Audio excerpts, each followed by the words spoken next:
Sa mahilig sa mga aesthetic yan, sigurado magugustuhan nyo din tong minimalist rose flower wall decor. So, painting siya guys. Ang ganda niya, diba? Ayan.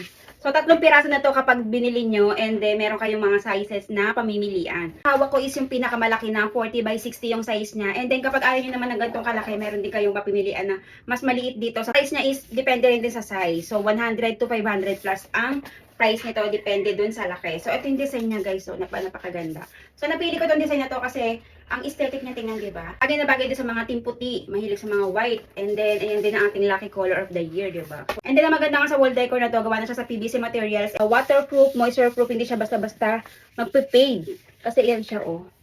Ayan, ganda talaga. Sobrang ganda ng design niya, para talaga siyang totoong, nakaukit. Ayan, oh, nakakadaya siyang tingnan. Ganyan na siya kakapal. And then, ito, pwede nyo rin gamitin pag gusto nyo ng mga background na puti.